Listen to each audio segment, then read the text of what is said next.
Okay. I am with Darren, and would you like to explain who is with you as well, Des? Yeah, good evening, Gary. I have my favourite nephew who's come down to support us today with Mum and Dad, and he wanted to see what goes on when we do the videos. So Dylan has joined us today to do the after game video. Seeing the magic that goes on behind the camera. Yeah, are you happy to be here? Yeah. Perfect. Okay. Right, well, I'll start with you, Des. What did you make of the game today? 3-1 win over Molesey. What were your thoughts? Do you know what? First of all, you can't not address the conditions. I thought it was a very, very difficult day. Lots of games postponed, and I guess that puts a bit more pressure on us because then it starts to feel like it's one of our catch-up games. And I think the first 5 or 10 minutes, I thought Guildford come out quite. Not Guildford. Molesey. They would have done well. Molesey. That would have been good. If Guildford would have come out, that would have been different. Maybe it's because I've seen Guildford's manager, just the last person I've said goodbye to. But Molesey come out the chaps really well. That's really thrown me. And Professional, Darren. Professional. yeah, we'll carry on. We'll carry on. Don't cut it out. Leave it in. I will. Leave it in. So they've basically come out the tracks really well for the first 5 or 10 minutes. I thought created a couple of chances, and I thought we were in for a tough first half, especially with the wind that was growing. But we got a good foothold in the tie, and then I think we dominated a large spell of the first half, but it was predominantly through just gritty hard work. Really, I mean, it was never going to be a pretty day for perfect football by any team, even on a synthetic pitch. So, for Danny's opener was a great strike, a little bit out of nothing into the wind. Yeah, he's controlled it well. Very, very good strike. If maybe from their point of view, the criticism would have been perhaps why he had the space and time to adjust himself to get the shot away. Yeah. The free kick, second goal, Danny pops up with the second one. He's got man of the match today, and I think for his first half performance, he's probably good value for it. It's got to be one of them days. This is like a sort of carry on interview, isn't it? It is. Let me just turn that onto silent. For some reason, phone is just. It's one of them. For some reason, the phone just cut out halfway through that comment. Can you repeat what you said for the third goal? Yeah, this is actually our finest out, isn't it? It is. It's the pressure. Third goal. What happened for the third goal? Corner came in from the right, from our left-hand side, whipped in. Good pace, but I felt the keeper. It's an area where you perhaps expect the keeper or defenders to come and get something on it. And Kyle attacked it really, really well. It was good, good powerful header.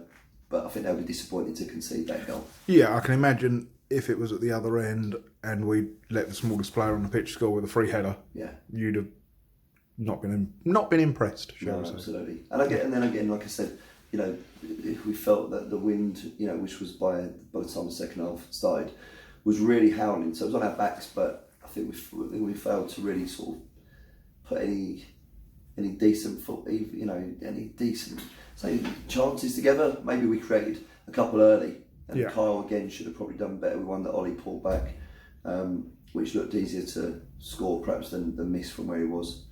But Molesey didn't stop. They just kept going, and I think credit to them. They got a goal back. Never really troubled us. For me, they didn't trouble us enough to make the tie in doubt. But they certainly, at that point, I think it was more about managing the game out. Yeah, you say that. I mean, Michael had to make a good save with about 5 to go, didn't he? I think it was Lewington burst through 1-on-1. Yeah. That goes in. It's a little bit different. Yeah. You had a lot of youngsters on the bench today. Obviously, the squad has been slightly stretched over the last couple of games. You had Ollie Thompson up from the under-18s. You had Sam Brown up from the under-23s and reserves. Obviously, you had George Baker again from the reserves.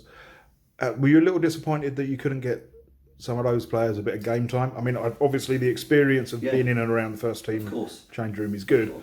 I think during the first half, Phil had his shoulder, injury, and I think I'd have preferred not to have had to use him today.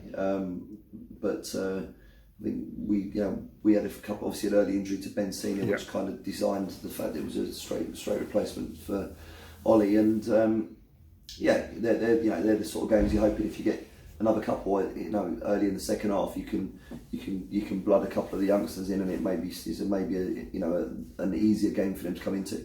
but it didn't pan out that way. So I think we had to kind of stick to the experience. Yeah, sure. But obviously, as we said, for those lads being in and around the first team squad for the first time in a competitive game for both of them, it's a big learning curve and something that they just need to take the experience on board and just be patient.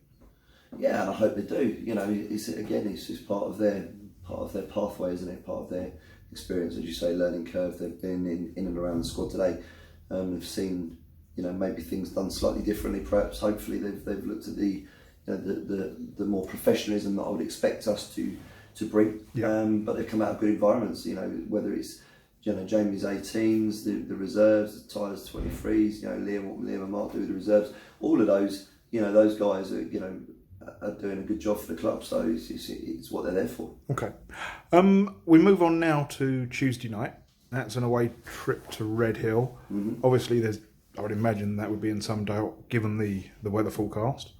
Yeah, I think given the fact that there was only 2 games played today, to the best of my knowledge in the Premier, which was ourselves and Spelthorne. Was it Shearwater? Shearwater at Woking. Yeah, sorry. So again, they're at a National League ground. Maybe explains why that one went ahead today. Perhaps they've got full-time ground staff down there or whatever. A lot of grounds are going to be struggling with the amount of rainfall that we've had in a short space of time. So I think we'll prepare for it, but I'm 50-50 whether I think it'll go ahead. Yeah, fair enough. Obviously, that one's next. If that doesn't go ahead, then it's a trip to Ashford Town, take on Southall next Saturday, and again another ground that can have its issues with the pitch. Yeah, absolutely, absolutely. And that's again, it's not what we need right now, is it? We want to be playing, don't we? Yep. Yeah. And what did you think of the game, Dylan? Did you enjoy it today? Yep. Did you think that the yellow team deserved to win? Yeah.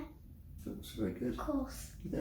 Good work. We like that. Excellent. Well, Darren, Dylan, thank you very much, gents. Thank you, and Darren. we will see you next week. Thank you.